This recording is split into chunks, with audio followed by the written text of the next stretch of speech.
That's right!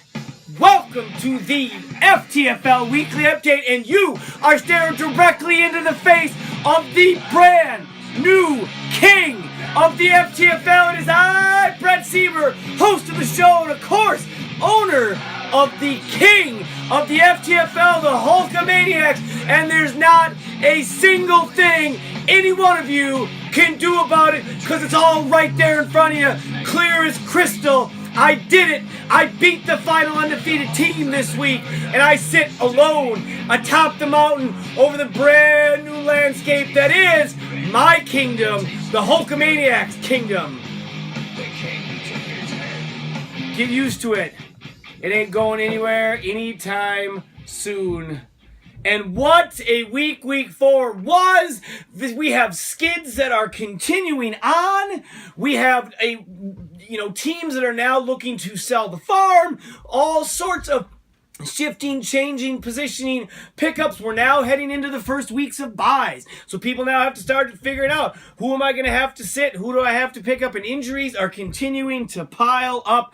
Speaking of such, the people of Middle Spunk Creek has the Kareem turn. The Kareem of the crop, the Kareem Akazi himself, Kareem Hunt. 10 points. Not a bad week.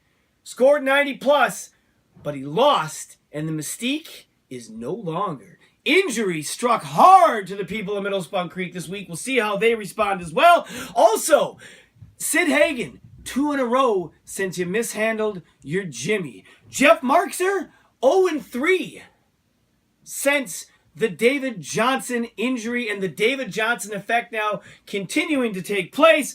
Although the last, I did mention, still though, one winless team, 0-4, Adam Saltmarsh, owner of the Radioactive Monkeys. And for more on that developing situation, we go now to this. Radioactive Monkeys, or the Ass Monkeys, is going out of business. Everything's for sale just for you. If you don't have financing, we got financing. Give us some draft picks. It's all right. We got running backs, cornerbacks, wide receivers, rookies, old people that have been in the league for years. Matt Forte, he's for you. He might be injured right now, but he's in our detail shop. He can help your team win next week. Call the number right down below. You want wood? We got small wood, bigger than your wood, so come on and get him. He's going to be just for you, just the right size of wood. You want John Ross, the fastest guy in the NFL? I got him. Come on, get him. He's going to help you win. There's no field goal too long for this deal, guys. Come on down to the Radioactive Monkey Garage and pick up your new kicker, Dan Bailey. I can kick it from all the way in Texas because everything's bigger in Texas, everybody. Call the number below. Do I got a clean car for you? My fleener has never been cleaner. Clean up your tight end position with my Kobe fleener. Cash? Who needs cash? We got trades, folks. We got draft picks. We got everything you need here at the Radioactive Monkey Garage. So come on down and get your best one for your helping your team out next week. This is the biggest sell in fantasy football history, folks. We have the points to help you win your fantasy football season. And don't forget to tell them Salty sent you. I gotta say, Saltmarsh, you kind of look like a little bit of a natural in that commercial. Love the hat. Get the goods while the goods are getting to got. Or gotten to get, or whatever. Just call the number, ask for Jenny, and of course tell them Salty sent you. On now to the games. Game of the week, the 3-0 Pack Attack taking on the Hulkamaniacs at 2-1, the Brother-in-Law Bowl. And you heard it already. You're looking at him, the brand new king of the FTFL. 79.5 to 69.5. The Hulkamaniacs prevail. If you are Eric, Lamar Miller, breakout week with 22 points. Drew Brees threw up 16, kind of low for him this week. Larry Fitzgerald got 10. The big news, of course, was the Ty Montgomery injury. 5 carries, 28 yards, 0 points on the game. And boy, would that sting, because in that very game, Aaron Rodgers went on to take 26 points on the board to lead the way for the Hulkamaniacs. Evans and Green both with 12.5 points apiece. Solid performances. Chris Thompson, the hero of last week's game, 21 points last week, puts up a mere half a point. Thankfully, it didn't matter, and thankfully, I win this week. Giovanni Bernard on the bench with 15.5, and Bilal Powell, who has done squat nothing, was the dud last week, explodes for 24 points. All of that on my bench, but I didn't need it. Now, on Eric's bench, Russell, the love muscle Wilson, sat with 26 points. Had he started him, we would have tied, and it would have been the 5th time in our series history, more than any other series history in FTFL League history. Would have been the 5th one. Instead, that number stays at 4, and I'm now the new number 1. Eric falls into a 3-way tie for the South Division lead with 2 other teams, and one of them is Ryan Deesum himself, and of course, not far behind, his titties and balls. They take on the people of Middle Spunk Creek, who the past couple weeks after the Kareem Hunt trade have been just steamrolling people. This week, didn't really let up, 96 points. Huge point total. Twice last week, people scored in the 90s and lost, and it happened again this week because even though we scored 96, Ryan Deesum put up 102.5 for the victory. Adam Swart, David Carr got hurt. That's going to be a problem. Had to go pick up quarterback Eli Manning. I don't know how I feel about that. The big one, though, by far and away, and probably the biggest injury so far, let me just get a swig of water here quick, of this young fantasy season, Dalvin Cook. Done. 10.5 points, and those will be the final points he gets this season. He can't be a rookie keeper. You're probably not going to keep him. I hope you have pictures so you can talk about and enjoy the memories. Kareem Hunt, a quiet 10 points this week. This team this week was led by the leg of Legatron Greg Zierlein, 27 points. I don't know if that's a record. I guess we'll have to talk to the league historians to see.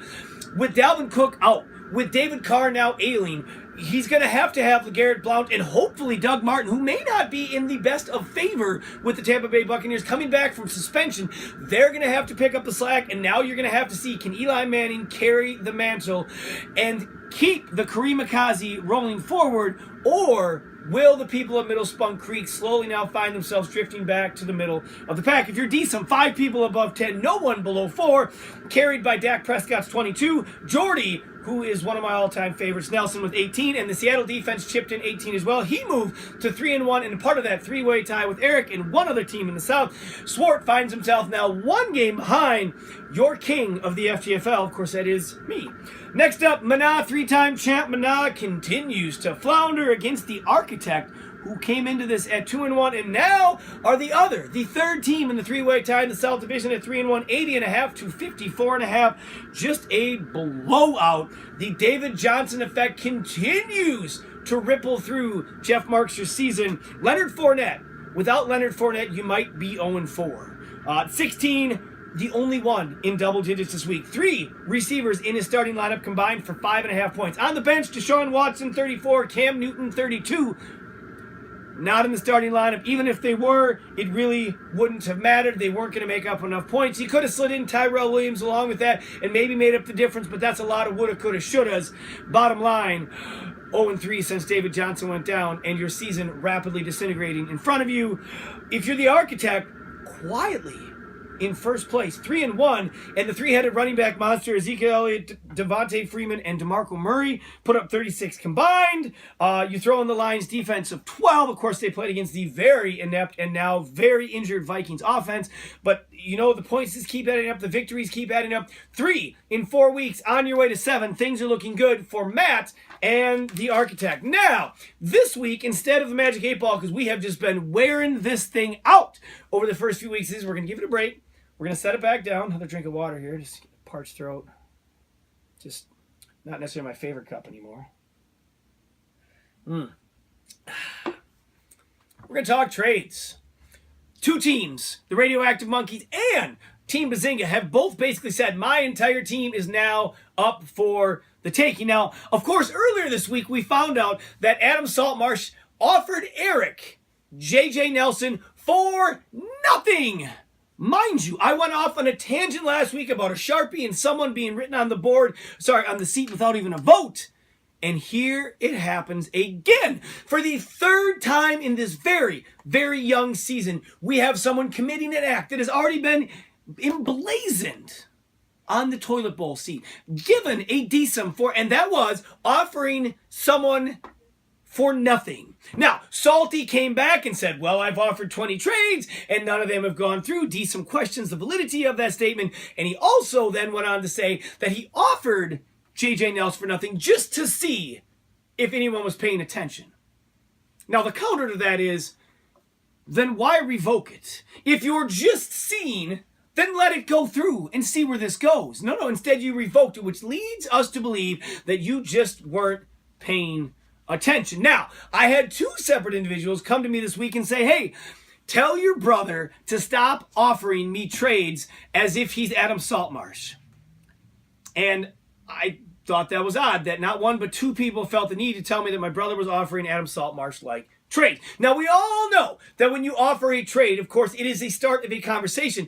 Also, everyone goes into trades wanting to be the winner, in their mind, to be the winner of the trades. No big deal, that's fine. But you got to at least make it fair. In the best case scenario, you both think that you're kind of winning. Maybe, just maybe, you kind of give a little one way and hope to give it back, coming back on the other side. I don't know. All I know is that the trade talk is going to ramp up as we head now to the middle part of the season, as the standings start to spread themselves out, as injuries start to mount. People are going to be looking for options. Check the website daily. Check to see, has anyone offered me a trade? Get back to them. If anything, just revoke it. And my own take on Andy's trades, part of me thinks he's just waiting for you to click the accept button and find you not paying attention. So please, pay attention to that. Again, if you don't like it, just hit revoke and move on. But pay attention, try to be fair. Then again, do what's best for you. Because we all know you're chasing the king of the FTFL. That is me. And speaking of the king of the FTFL, my opponent next week, Kramerica, comes into this week's game at 2-1, taking on the aforementioned Andy's team, Bazinga. Coming in at 0-3. No wins on the season, no more. 77.5 to 72, our closest game of the week. Bazinga gets off the schneid, and ever since he mishandled his Jimmy, Sid finds himself on a 2-game losing streak, looking straight into the eye of the king himself. Now, if you are Kramerica, Tom Brady put up 18, your best player to date, no doubt. The Jacksonville defense was your second best player this week. That is a sentence I may never utter. Again, holy moly, watch that back a couple times. I actually just said that. The rest of your team, all your players were below 8. Terrell Pryor, 15.5 on the bench, would have made the difference. Had you started your only keeper, the only man that you had from the get-go, you would have won. Instead, you find yourself on the end of a 2-game losing streak. For Team Bazinga, welcome back mid-season form, Le'Veon Bell, 26 points.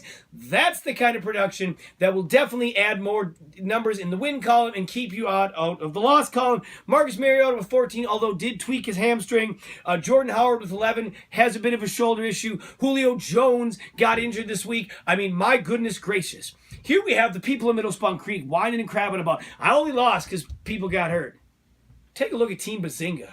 I mean, we added a slot because of the IR situation. He this week had to cut one of his rookies because he has to make room. He has to do something to continue to add players to his team.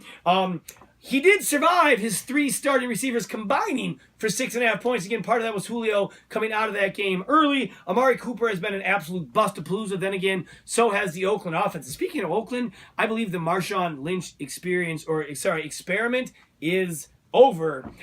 And also, what's over? Andy's losing streak. He now is 1-3 and no longer in the company of Adam Saltmarsh, who is in our last and final game this week. The Radioactive Monkeys at 0-3, taking on Team Linkowitz at 1-2. We know how this turned out. We saw the ad. It is a going out of business sale. Everything must go. Linkowitz 94, Saltmarsh 77.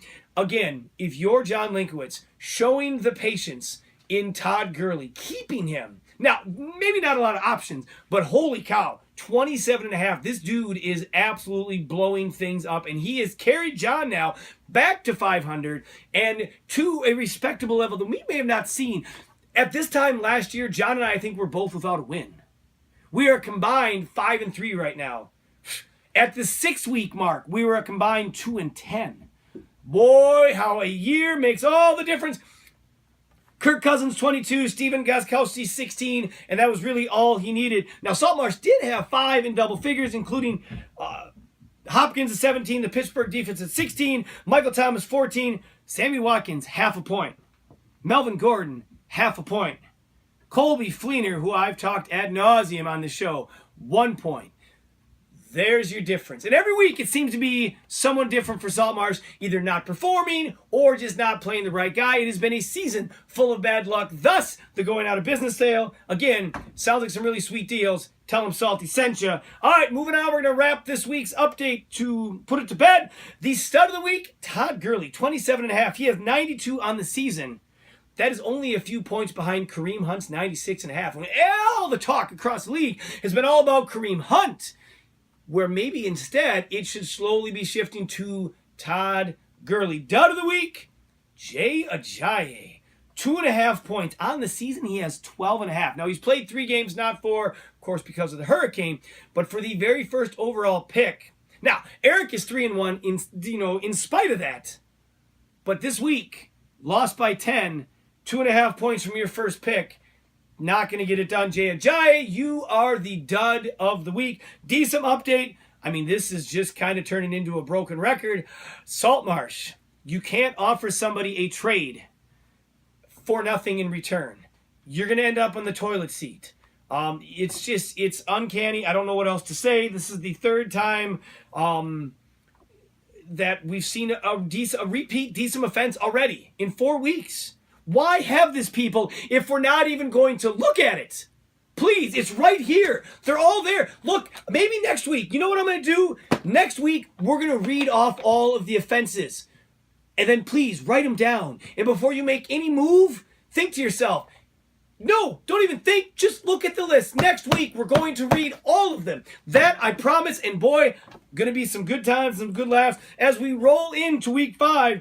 Couple really good matchups top of the card. The Hulkamaniac, king of the FTFL at 3-1, taking on Kramerica Industries at 2-2. Also, Ryan Deesum and his big old sweaty titties and balls.